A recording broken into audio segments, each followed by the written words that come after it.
He liked sports. He liked his little snacks to eat. He was always respectful. Fun, outgoing a little bit. That's just the way he was. Well, that was the restaurant we used to go to, Red Lobster, Famous Dave's, restaurants like that. And he could put away his fair share, but like I said, he was always, just everything was always decent and in order. You can't think of anything that stood out that make you like, what, as a parent? What are you doing? It was none of that. Growing up, she was a good child. She's one of those kids that wanted to please all the time. By the time my youngest daughter came along, she was in the middle. As they were growing up, my son and my youngest daughter got in trouble all the time. She never did. The way she carries herself, the fact that she's a Christian. I've never known her to just go out and drink. I've never really known her to drink anything, to smoke, to use profanities and things like that. As I said, she's always wanted to do the right thing. And that's just the kind of person she is. And I'm very, very proud of her. So the very first time we met was at Wayne State. Yep, about 1999. We made up that year because we did not know that it was going to be a pivotal moment in our life. So we guesstimated that it was 1999. It was the Student Center building at Wayne State University. At that time, I had a friend, or have a friend, her name is Eugenia. We were both mutual friends. I knew Eugenia through a summer program. I was actually talking to Eugenia. We were having a conversation, and then here she comes. This is my first time actually meeting Keisha. I thought she was pretty. I thought she was very pleasant. She looked like a typical college student that was about her business. Where we introduced, and for some reason, I've always been the type of person that likes to get people jobs. I don't know why, but I help people get connected. And so he told me he was a social work major, and my mom at the time worked for the state of Michigan as a social worker. So I'm like, let me give you my mom's number, and you can call her, and maybe you can get an internship. So I wrote her number down on his notebook. That was the first time we met, and then the second time we had a conversation, it was like a going away party at Thunder Bowl. I went with a buddy of mine. I figured she was gonna be there. She was actually having a conversation with Eugenia's brother. Most of the people were like on one side, but it wasn't a lot of room over there. So me and my homeboy Tobe, we went to the other side to shoot pool. So Eugenia's brother, we were in a conversation when I was trying to get out of the conversation because Eugenia never said anything crappy about you. I wanted to get to know more about you. But during this time, because we had a mutual friend and mutual friends, I will always hear about you. So my friend Eugenia would be like, oh, Mike was there, or she was dating his friends. Apparently, he was telling her to tell me things, but she never told me. I would tell her, hey, what's up with Keisha? Just dropping little seeds, like, hey, what's up with the one who gave her mom's number? Nothing.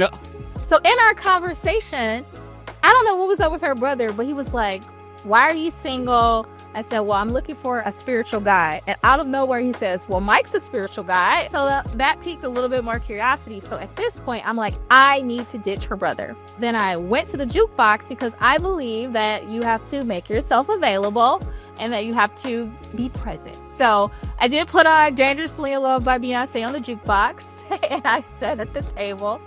And it worked. That's all I'm going to say. So then after a while, I said, hey, why don't you come over here with us? She came over and we're shooting pool. Now, keep in mind, I'm competitive.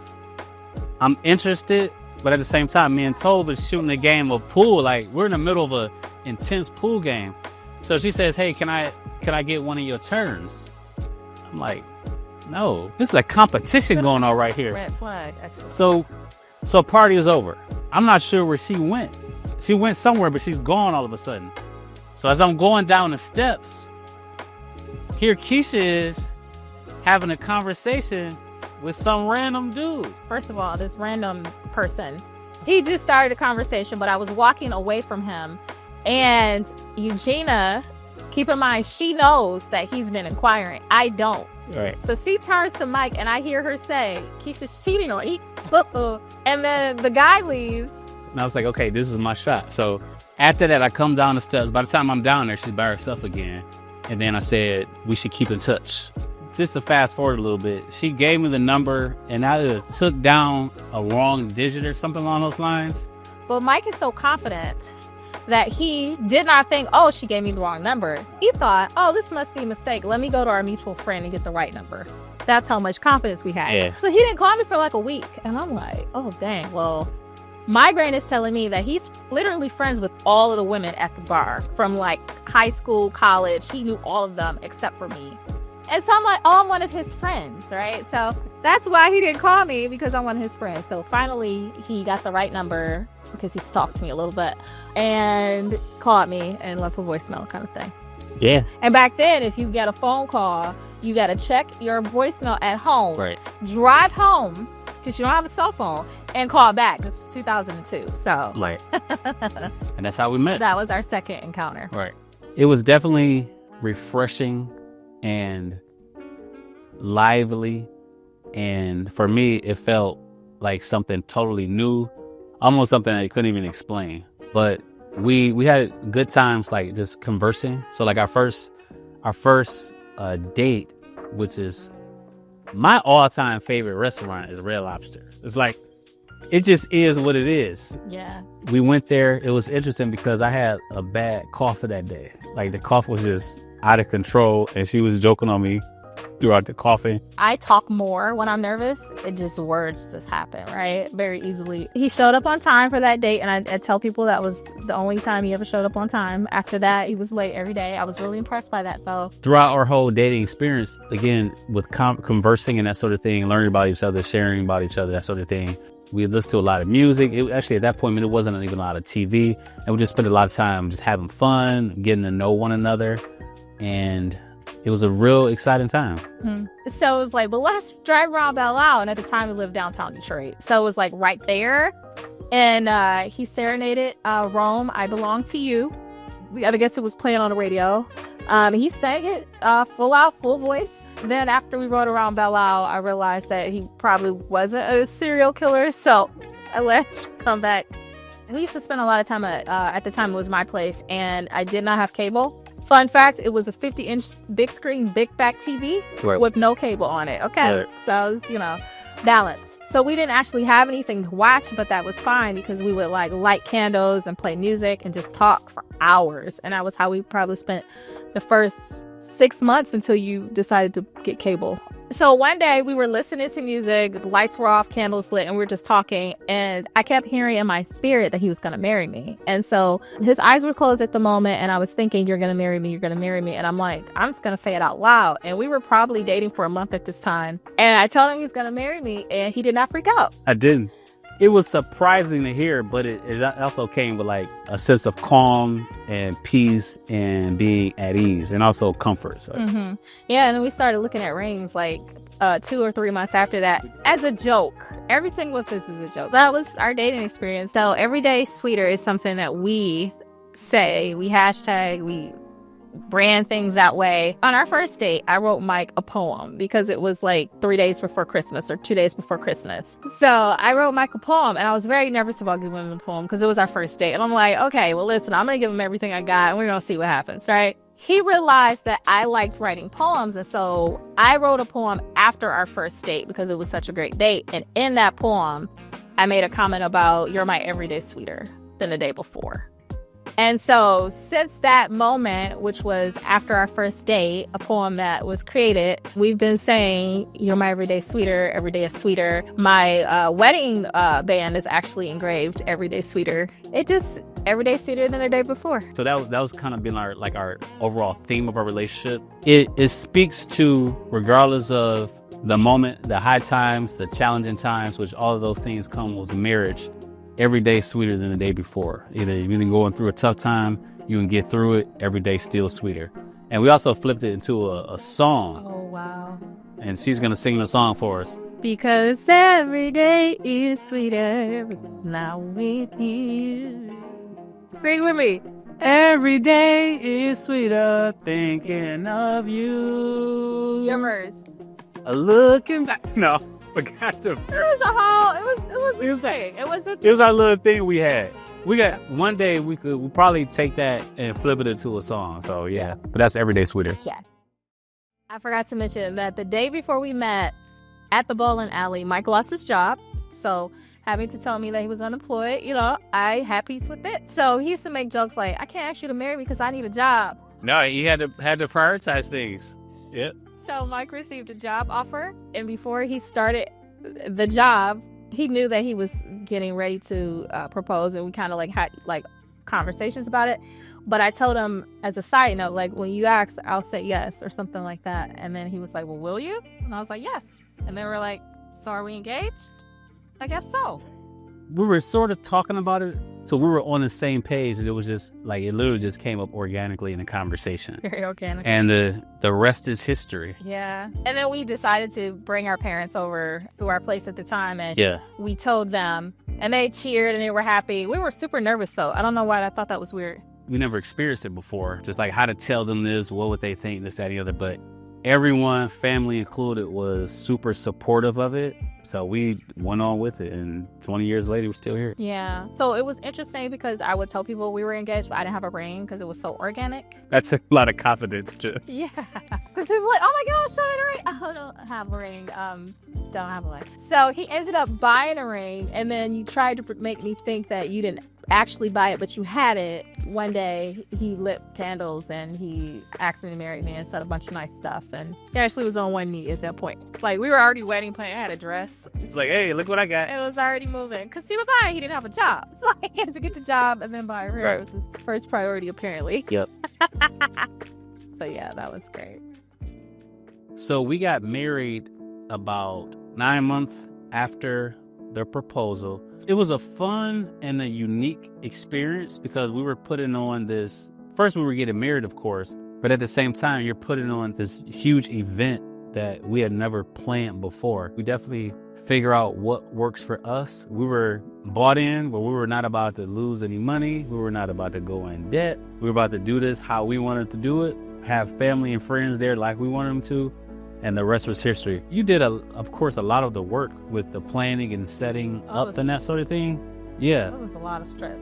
But that day, it was a real fun day. I was cool until the wedding day. Before it happened, I started to get very nervous, especially when you start to see people coming. It's these people are coming to this thing for us. It was a lot. It was a lot to say, hey, this is we're actually doing this. It was weird emotions. I think my dad said I was getting super nervous, but the wedding itself was beautiful. Really argued beforehand because for some odd reason I decided to do my bachelor party the night before. It was unplanned. We all we did was go to Red Lobster and we hung out a little bit. That was it. So it was the whole thing was because your nerves are heightened and everything is just on 10, right? And so I don't even know why I called you that morning, probably to calm the nerves. And then I don't know if you were hungover or what, but it was just the energy was not giving me what I needed. It made me nervous, very nervous. And I will never forget, I went downstairs and I told my mother that I am not getting married. And my mother didn't ask a question. She literally looked me in the face and she said, girl, that's just the devil getting the tub. And so I'm okay. So I was gonna go with it. She had a long night too because the day before I had to decorate the church. Yeah, so the resources were a little bit limited. So she was already dealing with that. So we made it to that day. And I remember that day I went to get a haircut. I had my brother Terrence and my cousin Rod with me that morning. And I think the guys met up somewhere and we took a limo to the actual church, if I'm not mistaken. Mm-hmm. We did that, got situated, got dressed, and then it was showtime. And, the nerves going because you're standing up there with my dad was the best man. I got some of my closest friends there, Antoine, Willie, Rob. I got all my families in a wedding. And then you see all the family and people sitting around. It got really interesting when I saw her when she was walking down the aisle. It was lost it, tears, everything came out so beautiful. That was a moment I was I'm tough. why am I crying like this in front of all these people? Her brother Norman walked her down the aisle. It was just a beautiful day, a beautiful day. The bride's part is very different because we don't get to see the wedding, like most of it. So I'm up in this room in the church and I can kind of peek, I can hear the music. So I know everything that's happening based on the music. I was fine. And then when I came down the aisle, the only thing I wanted to focus on was my pacing. So I kept saying slower, slower, slower was the only thing I said because I don't want to walk too fast. And when I saw Mike, I lost it in just tears. I couldn't even say my vows to the point where when he says, well, you know, you vowed this, I said, technically I didn't say my vows because that's prime, right? But a lot of emotion, just a lot of, it was like everything from the nervousness of getting married and being upset about the morning and things like that, the argument, it just washed away. And I remember thinking in a moment, you look different. Like it just, something about you looked different at that time. All of the bridesmaids, you know, they came to the house and did their makeup. I'm still friends with all of them, so it's definitely picked a group of good girls for the wedding. It was a good group of groomsmen, bridesmaids. We had a great time. And then after that, there was a repast at the church that things was going so fast. We had a lot of families show up to support. We were moving so fast, we didn't get a chance to attend that, but we did. We took pictures, and then we took the limo to the venue for the hall. So our wedding coordinator, she was like, you're going to miss things. So once you get married, we're going to bring you to a room just to have a moment together with everyone else gone that you can see each other and talk to each other. And so we were ushered into this room right after the ceremony. And then we just looked at each other, talked to each other for the first time that day outside of the vows. And that was just like a precious moment. She was like, hey, just stop, take a minute, go out here, you two, and just kind of like reconnect for a moment. So that was a cool moment. Because then right after we left from there, that's where the party started. Took pictures. Yeah. We went to the venue, first dance, family there, friends there. We dancing, we having a good time, we eating good. Just to be supported by the people that love us and the people we wanted to be there. It was a great day. It was a great day. I think the music was probably one of our favorite parts of the reception. And we gave away a CD of all the main songs from the wedding. That was the wedding gift. So then after that, we had everything shipped over to Trina's house or one of our relatives' house. Yeah. And then we went to a hotel to go to the airport, and we flew out to Acapulco that next morning. We were there in Acapulco for a week. First time being out of the country, both of us. All inclusive. It was a first time experiencing that. And just getting a chance to hang out even more. Topped it off with this good vacation, food, sun, all that kind of stuff. Mike likes speed, apparently. I am not so much into the speed, so I got on the back of a jet ski with him, and I thought I was gonna die. The jet ski was great. Just whatever you could eat, that was cool. Yeah. And I'm a fan of the moments where you're just chilling on the beach and just relaxing and doing nothing. Those are some of my favorite moments on any vacation. In Acapulco, they don't have a lot of exposure to Black people. So we had a lot of people taking pictures of us, just us, not with them, just, hey, can I take a picture of you? In college, we learned a lot of Spanish. So I think people were trying to figure out if we were Dominican or something. But my favorite person, there's a guy named Carlos. He was literally infatuated with Mike. He told Mike he looked like his favorite actor, Wesley Snipes. I thought that was hilarious. Yeah, and he was a super cool dude. Like, you could tell, didn't mean any harm, this, that, and the other. It was almost like a culture shock. It was very interesting. Like you said, out of all people, said Wesley Snipes. Right. Yep. So that's our joke sometimes. Right. Yeah, that was the only time you've ever gotten on when I take. That was the only time. Yep. I knew she was dating someone, and she said, I want you to come over and meet him. And she probably mentioned his name as being Mike. And so she was living in a condo in downtown Detroit. And so I went over, and she said that we're getting married. At that time, I think they had dated, 6, 9, 10 months or something like that. And so I met him at that time, found out things about him. Some things I was like, oh, this is red flags. But for the most part, they were minor things. And you know, some people, they say to me, how can you be okay? And she didn't know him long, but I trust her judgment. And I know that there's nothing you can get in that you can't get out of. You know, time went on, I got to know him, and I see how they are literally have grown to be one person. They are so alike, and I say it all the time. He loves my daughter, he loves his son. What more can a person ask for? Getting to know Keisha for the time before they got married, It was just really cool, especially I was 10 at the time. So when you're a kid and your older brother gets married, you're really excited about it. So I think I was about 19 or 20 at the time. I was the maid of honor. And I remember thinking like, really? Like, because Mike is a jokester. And so it was like very sarcastic. We weren't really used to that. I remember we always said that. And people are like, is he serious? She's like, no, he's just very sarcastic. And I'm like, what is going on? They were like the first people that I knew, like in my family, because I was younger, that actually got engaged and was preparing to get married. So I was just surprised. And it happened very quick. It happened like 9 months.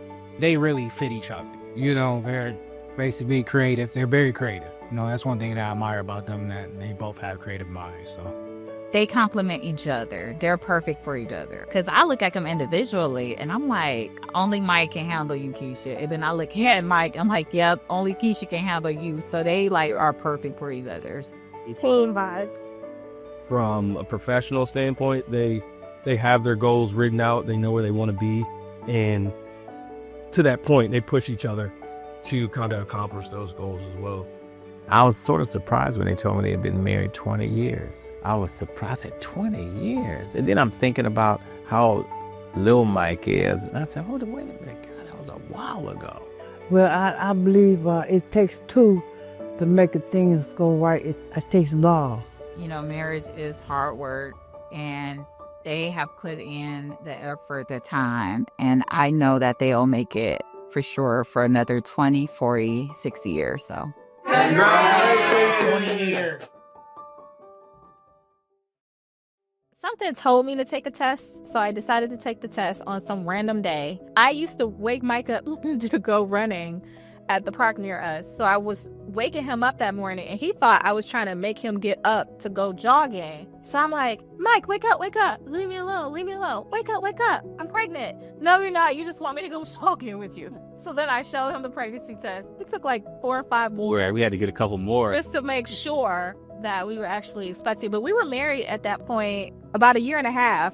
Everything we do is centered around food. We went to Cracker Barrel, we ate, and then we started telling everybody. And it's so funny now because there's a whole thing that you do to reveal the gender of the baby and all that. And we just old-fashioned way, the doctor told us, and then we sent out a text message. Found out we were having a boy.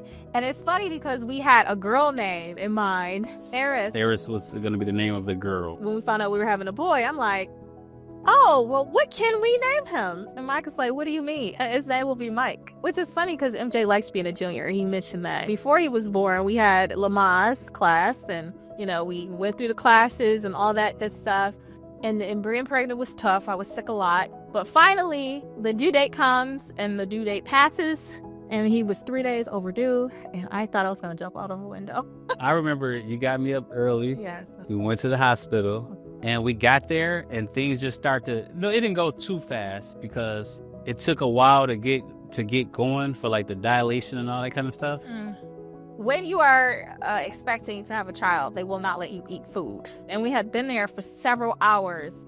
My husband decides to go buy Arby's and eat it sitting on the bed next to me.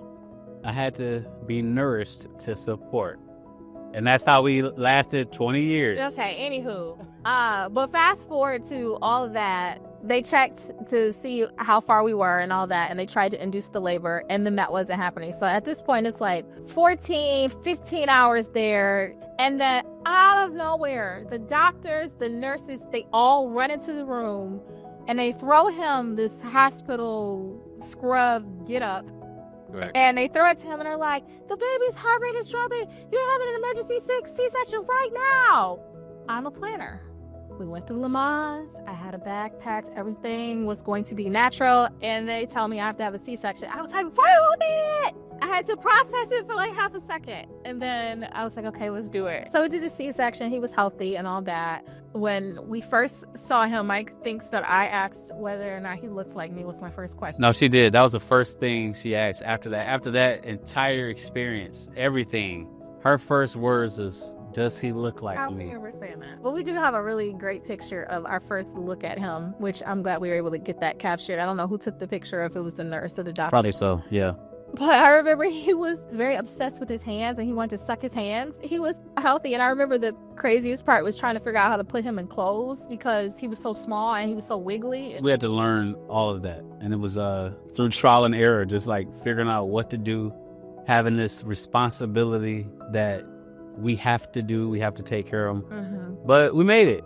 Him growing up, he was the funniest, most well-spoken kid you'll ever meet. So MJ, he started talking when he was about 1. He would say words and he was able to count and things like that. And people thought it was weird. And we thought it was kind of weird too, but hey, it was cool, right? And we talked to him a lot, so we figured that was a part of it. But by the age of 2, he was in full-on sentences, which is interesting because you don't expect a 2-year-old to be able to have that type of conversation. Literally taught himself how to read just from being able to sound words out and things like that. He was a very early reader, very, very smart thinker. He's a big thinker. He knew when he was younger, weird facts about animals, different things. I'm like, how did you know that? Where did you learn that from? But that came from the reading piece. So now he's a lot more introverted, but he used to talk a lot and ask a lot of really good questions and things like that. One of his teachers actually reached out and was like, hey, he's gifted. What are you going to do with him? Like, how are you going to handle him? And we're like, tell me more about it. So we actually had him tested and his IQ was pretty high when it comes to like verbal giftedness. People never minded keeping him. He's the type of kid that he, probably from being an only child too, he's used to being around adults. Like he would never go over somebody's house and mess anything up, and he was always very respectful.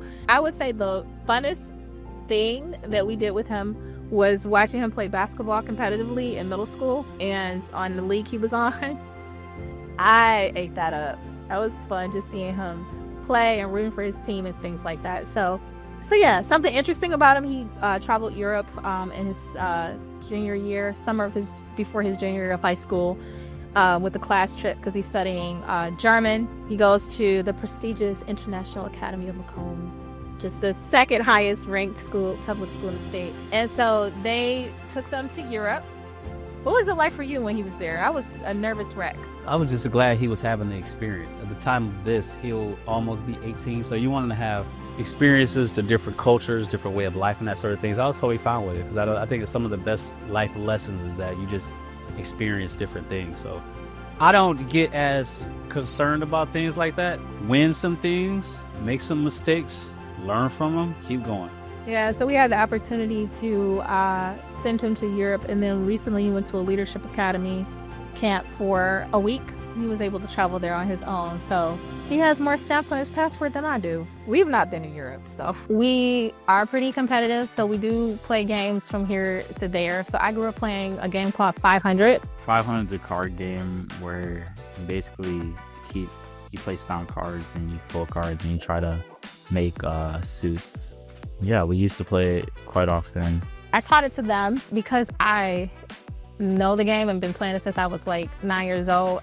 I'm like superior, and they were able to catch on to it. So we go back and forth as far as like playing card games. We used to play Jeopardy pretty competitively. That got out of control.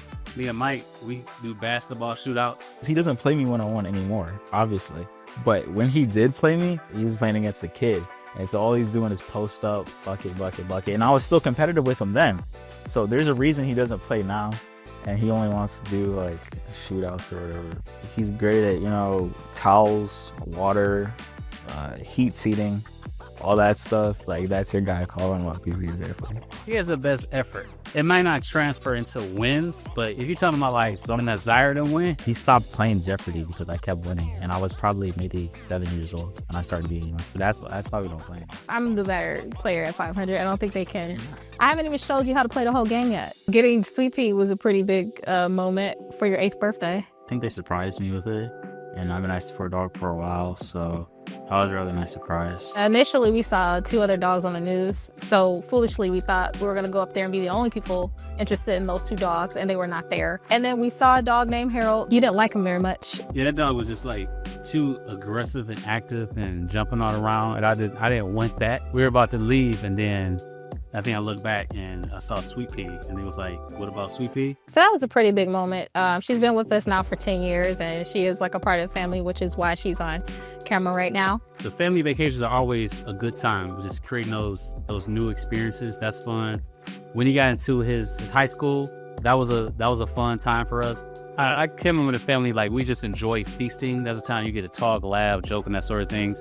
We look at those times where we kind of like just getting together, having a good feast. If it's like eating at home or going to a restaurant. I really like Switzerland. The views are really nice. Our hotel was actually pretty bad, but it was still like in the middle of like there's like rivers and hills, and like there was a small village, and so yeah, that was really cool. I liked Vegas, and I also liked Kalahari. I think Kalahari was the first one. I think we stayed in Aria. I mean, all the hotels are really massive. And we went to this Michael Jackson show. That was really cool. Well, we know he's been all over the world, but it'll be his first all-inclusive resort vacation. And we're going 2 days after Christmas. So we'll be bringing in the new year in Jamaica. And we've never been in Jamaica. We've talked about it a few times, but finally we're going to do it. And with him turning 18 in January, this will be...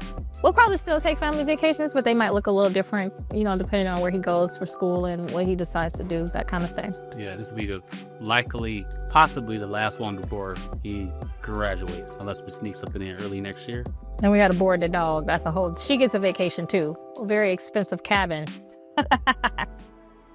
They're always like there for me, even if sometimes like I'm the only child, it feels kind of like overbearing. I mean, a lot of people, you know, don't have both parents like that have like been together for so long, and like they can provide all kinds of like stuff and opportunities for me. So they just taught me to like be more accepting and like open to people and like hear other perspectives, and also a lot with like the way you think about things, how much power that has over, I guess, your life, like perspective versus reality. I think my dad's taught me a lot about resilience and problem solving and how to figure out things, especially when you think there's like no way out. So we celebrated our 20-year wedding anniversary in Hawaii. This Hawaii trip, I think it was safe to say, was like our favorite vacation. It was a great vacation because it checked all of the boxes that we were looking for. And then Hawaii gave us a different culture. It gave us good weather, beaches, unique food. It gave us a totally different experience. So that's why I, kind of put Hawaii up there. So we stayed on a particular resort. It wasn't all inclusive or anything, but it was a very lively, energetic resort with a lot of people. We went there for a week. We went to Oahu, the island of Oahu. That was the only island we hung out on. But we also went to the North Shore, and the North Shore gave us the opportunity to explore some different beaches. Like one of our favorite moments that we found this secluded beach, just where it was like almost nobody there, and we just like chilled there for like hours, talking, laying on the beach, looking at the water, taking naps and that sort of thing. And on our way there, it had a lot of different scenic points, so a lot of different things, a lot of visuals that we just had not seen before. Hawaii was like up there on the list for us. Yeah, and it was one of those places where I knew it was on my bucket list, and the flight distance of 9.5 hours made me the most nervous because I don't even like being in the car for longer than 6 minutes, which I felt like it was easier on the plane for 9.5 hours in the car. I think the craziest part, because you named some of the fun and the beauty, was the time difference, because they're 6 hours behind us. So the first night we woke up, or the first day we woke up at like 3 a.m. because it's 3 a.m. their time, 9 o'clock our time, and we're wide awake and nothing's open but the gym. So we're like, okay, well, we don't have a reason not to go to the gym. So we went to the gym, and then we just spent a lot of time just walking around and like on the beach chasing the sunrise. Right. Literally, we were there for 7 days, and our goal was to see the sunset or the sunrise. We saw neither. And because it was a touristy area, I think they just have so many buildings up that it's hard to find it. But we did look for it. There were some days where we would rent a car, go out, travel an hour away, and just like literally exploring different things, different restaurants and different people, different way of life and that sort of thing. So it was a cool journey, if you will. Yeah, and then we would get up at 3 o'clock in the morning. So by 7:30 we were done. And I would feel so guilty because I'm like, we're going to bed at 8 o'clock. I can't stay awake any longer. And we did do some shopping. So we did decide to also gift each other some luxury items. It was definitely something we wanted to do again. We want to go back to Hawaii. We did do a luau, which was really cool. So we had a chance to hear about the Hawaii culture and some of that history. And we realized that we're not fans of Hawaiian cuisine, but we did see the fire dancers and, got a lot of the history, which was really nice. And then we did snorkeling. Yeah, the submarine, that was cool because they had a lot of makeshift things under there, and just seeing different like types of fish just down there kind of like swarming around. The boat ride there was really nice too, so we got a chance to ride the boat. And our son, Michael, he stayed home alone for that week. So they did prank us a little bit. Mike randomly checked the phone. So we checked his location and it said that he was in Novi, which is about an hour from our home. And it was probably like 10 o'clock at night. So Mike was like, that boy's in Novi. I'm like, put him on the phone. So Mike calls him on FaceTime. And so he's like, where are you? He's like, I'm at a party. Now, he's an introvert, so whatever. Come to find out, Trina and Eric, they picked him up and took him to Taco Fest in Novi. So he was being a good kid, as he always is. If that's the worst he did, being at a Taco Fest. We were worried about the dog, not gonna lie, because sometimes we do remind him to feed her. She was looking a little lean, like she lost a few pounds when we got back, but she was still alive. 20 years is a lot to remember. And so as we were reflecting over the time we spent together, I thought about in the next 20 years, I want to capture where we are so that when we look back in the next 20 years, we at least remember who we are today in this moment. And then thinking about like our loved ones and wanting to capture them as well. But our son being able to use this in the future with his family and pass it on with the Woods legacy. So we thought like, why not document it, right? When we were getting married, we didn't have like all these videos and recordings, and definitely wanted to have another opportunity. Yeah, and my uncle Willie, he's kind of like assumed the role of like family historian. So he has about 3 or 4 editions of history from our lineage, and he goes back like years on years on years, and he's like documenting that. I get excited when he passes one out. Reflect on this ourselves, but also have Mike reflect on it, have his children reflect on it, have family reflect on this moment of our journey so far. And we also like to do things on film and that sort of thing. So it was a creative way for us to express ourselves as well. So there's been a lot of lessons that we've learned from our time together. So we got married, we were around 25. That's fairly young. So we are still learning things about ourselves. But as we learn things about ourselves, we learn a lot about each other. It's how to love, coexist, how to identify when you don't need to come up with a solution, when it's time to just sit back and chill. But really, you could take these principles and really apply it anywhere. We also learned how much we can accomplish when we're on the same page as well. A part of marriage, part of any relationship, is challenges. Like, challenges come, challenges go, but we've also learned the power of communication, the power of getting ahead of things, the power of giving each other grace. Relationship with God, it's like our core. We know that when we go back to that core, we do fine. When we rolling together, having each other's back and that sort of thing, we've learned there was nothing that we can't do. I feel like we've grown up together to a degree, right? One of the things that I had to learn, and I think you can probably agree with this, is that yes, we are together and we are an entity, but then we also have our individual perspectives, viewpoints, life experiences, and how to be one flesh and one entity, but also let each other be individuals. That was probably one of the biggest struggles, is because I would try to pull you over to my side, you try to pull me over to your side, then it was a little bit of a back and forth. But then as we got older and we started to mature and got exhausted from that, it was like, it's okay if you want to come, it's okay if I don't want to go, we good. One thing that we don't play about is this commitment. So we've never in 20 years of being married entertained the conversation of divorce. We don't give it any energy or any time, and that's because we're so committed to each other. I might disagree with you today. Earlier on in our marriage, we might go 2 or 3 days without talking, and it would just be awkward and uncomfortable and nasty. And so what I think we've learned is to squash things a lot faster. If we do have a disagreement at this point, we come back together and we talk about it within that day. It's almost like, what's the point? Like, you ain't going nowhere. Yeah. And then I think, too, you have so much more perspective, right? Because we created a human being. We've traveled. We've gotten older. We have, life has happened. We've gained a lot of perspective over time, where now it's like we can bounce back from things because now we know how to talk about it. So one of us, we're going to reach out to the other person first, but we make sure that happens. So we learned to make it our own and figure it out on our own. I think was a big lesson. And then even with NJ watching, sometimes I wonder, like, what does he think? Because we're pretty snarky to each other. Yeah. So looking back over the first year of marriage, advice I would give us is, not just us, I think couples in general, keep people out of your business. At the end of the day, this is the union. protect your union and just make sure your union is strong. So I would say I would give that advice to any new couple.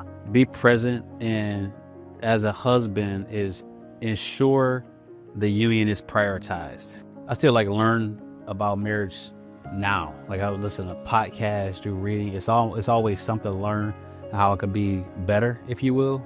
There's always room for improvement, but making sure the investment is there as well. Finding different ways to deposit and invest in it to make it better. And then the advice that I'll give us for the next 20 years, more of the same, investing in it, protecting in it, also enjoying it, enjoying every moment. So like not sacrificing things that really matter. You know, right now, the next 20 years, Mike may be having his own family by then. I also want to acknowledge the fact that in the next 20 years, we'll be in our 60s.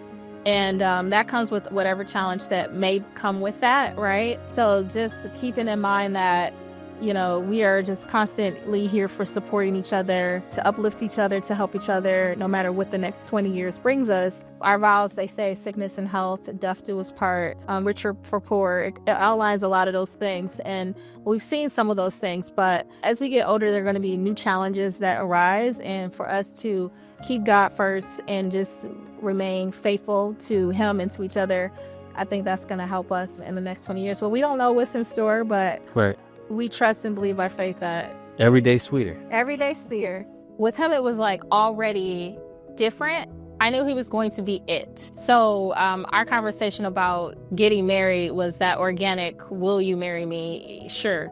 Yeah, of course. So I said yes to him because I believed in who he was and I had peace with what he wasn't. And it's very interesting during the time when, right before we met, I was at a season where I wasn't dating or anything like that. And I was praying and asking God that, you know, whoever I'm meant to marry, I believe I'm ready, but help make them ready. When we first met, he had just lost his job and he had some things that he was growing through, but I just believed in him as a person. So even though he didn't have a job, I believed that he could get a job, that kind of thing. And so things that would worry me, probably would have worried me, didn't worry me. So I guess I just knew. I know it sounds cliche to say you just know when you know, but I just knew, and I think we both had peace about it. He has charisma in a way that I don't think most people can pull off, where it's like he can light up a room and engage strangers and people and friends in a way that I just sit and just admire that, because even though I can be outgoing and I'm not shy, I am a little bit more of an introvert, so I am a little bit quieter, and I get to watch him in action. He's hilarious. Like, I just laugh constantly when we're together, and just how he sees the world and how he describes things, it just makes it more funny. And so I really enjoy that. But in addition to that, I think what I admire about him is he just wants to be a good person. He wants to treat other people well. Just how he thinks about things. Sometimes I can be very like matter of fact, like it's X, Y, and Z, but he pulls me back in to really think about people connected to it and how it's impacting other people to balance me out. Another thing I admire about him is that when I get worried about something, he always takes a different approach of, you don't have to worry about it. It's not that big of a deal. And when he says it's going to be okay, I believe him. And so I think that helps me to navigate life, because, you know, things get thrown at us all the time. And he's able to look at it from a very calming place and calm me down to make sure I'm not overthinking something or frustrated or stressed out about something I shouldn't be. And I think what we balance each other out really well is we tell each other what no one else will tell the other person, right? So if there's a situation, he'll be like, okay, I love you, but you know you were wrong, right? And I'm able to do the same thing with him. So that's nice. But I think there's so many things I admire about him. But when I think about just in general, just how he navigates being a human being in the world with other human beings is my favorite thing. This life has been a beautiful ride.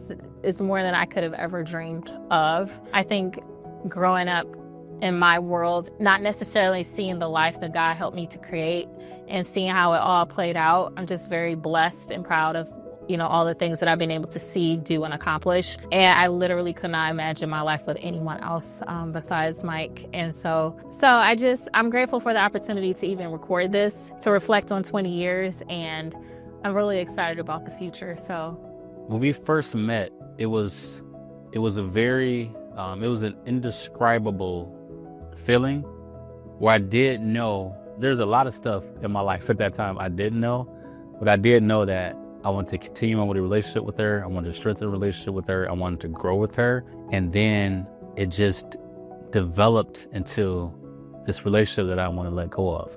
I was never one that was seeking marriage. It was nothing on the top of my mind, but I knew that when we came together, it was something I didn't want to let go of. So a lot of that comes with learning yourself. I learned more about who she was and, just praying on different things. I knew that I wanted to be with her for the rest of my life. So it was kind of something that gradually came about, knowing how cool of a person that she was.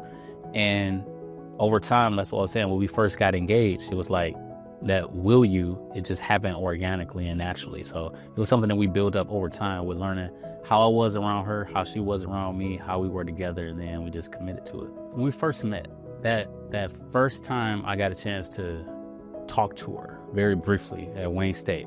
First, beauty. I was attracted to everything about her. And then I also thought it was unique because I was like, wow, she's very pleasant. I was like, okay, that was a very interesting combination. It's like, she's pretty, she's pleasant, she's nice. I thought that was very intriguing, if you will. She truly shows that, for one, this is a little bit selfish, but she takes care of me. She gives herself, to me. She makes sure she takes care of me. She takes care of our home, takes care of her family. She's pure and very kind. Those things I love. And then also she has her own quirky ways about herself with her sense of humor, her passion. One of the things I love about her is like she has a deep love for God. And then, like I said, faith is one of our core things that we always go back to and rest in. She has that. She loves her family. She loves us. She got a lot of qualities, and her personality is something I'm really drawn to as well. Having fun is key. That's like when we're in our best moments, those moments where we're just kind of having fun in the midst, just laughing, joking, crack on anything. My humor is probably a little bit more immature than hers would be, but it works out. Yeah. As we reflect on these 20 years, I couldn't predict how things would turn out. We've had a lot of good moments, but we've also had some trials and some challenges and that sort of thing. But I'm proud to say, like, looking back on this side, we worked through all those things. We continue to work through things. We continue to create new memories and moments and that sort of thing. I'm glad that one day we were sitting on the couch, I did say, will you? And she said yes. And I'm glad that we're still on the way of carving out a beautiful life together.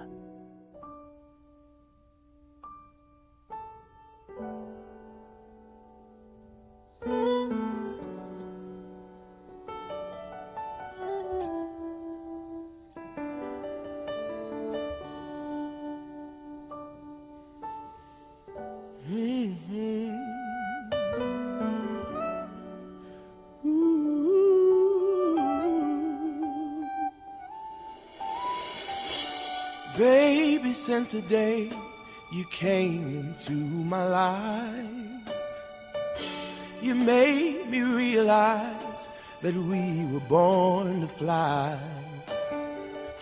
You showed me every day new possibilities.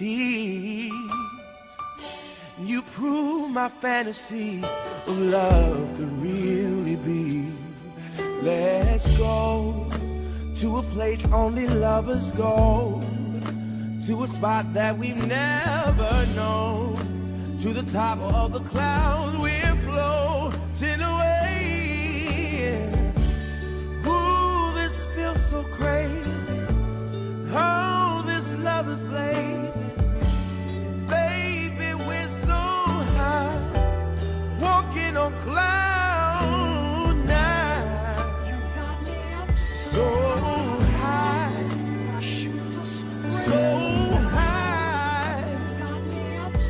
oh, maybe later we could go up to the moon, or sail among the stars before the night is through. And when morning comes, we'll see the sun is not so far. And we can't get much closer to God than where we are. We'll go to a place only lovers go, to a spot that we've never known, to the top of the clouds we're floating away. Ooh, this feels so crazy. Oh, this love is blazing, and baby, we're so high, walking on cloud nine, so high, so high. Oh, yeah, yeah,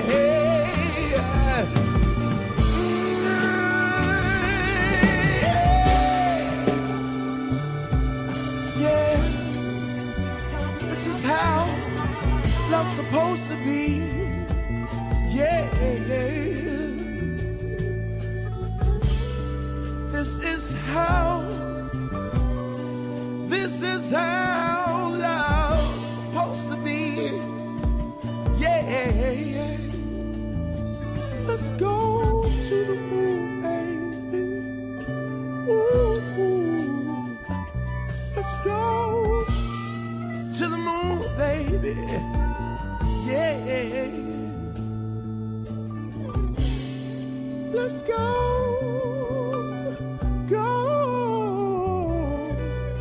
Let's go to the moon, baby. So high.